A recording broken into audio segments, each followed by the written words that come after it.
Hey everybody, Drew McLellan here from Agency Management Institute. This week, coming to you from Savannah, Georgia.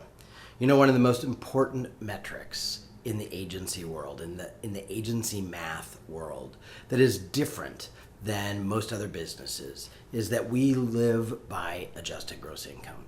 And the reason why we do that is because we understand the ratios of running our business based on the money that we actually get to spend on our business. So remember, we have gross billings.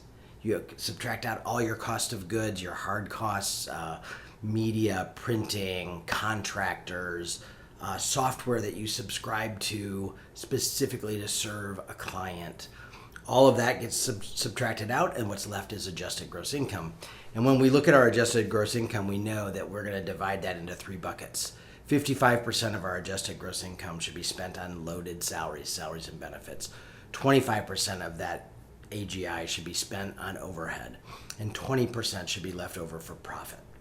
So for many of you, depending on where you are living these days, what market you're in, whether or not you are in an office or you've gone virtual, maybe your overhead expenses aren't quite as high as they used to be.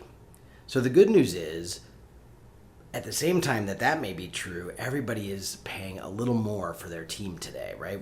Whether you're hiring somebody or you're trying to retain somebody, salaries are going up. So one of the things you can think about is AGI can also be thought of as two buckets.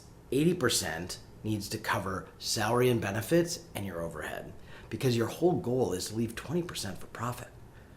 And so if you can steal from the overhead bucket to go into the salary bucket, that's fine. But we often steal out of the profit bucket, right? So remember, the average agency maybe makes 5 or 6% profit.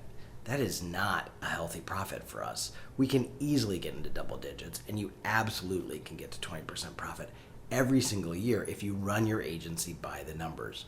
But right now, maybe the numbers are shifting a little bit. So maybe that 55, 25, 20, and we don't know if this is permanent or temporary. We don't know if people are all going to be back in the office. We don't know if, I believe salaries are going to adjust, and they're not going to be quite so crazy. But that 55, 25, 20 can also be thought of as an 80-20. But don't forget the 20. Don't steal from the 20. Steal from the overhead bucket, not the profit bucket. All right? So if you're trying to adjust your numbers and you're managing by AGI numbers, it's okay to steal from overhead and throw a little extra money into the salary bucket. All right?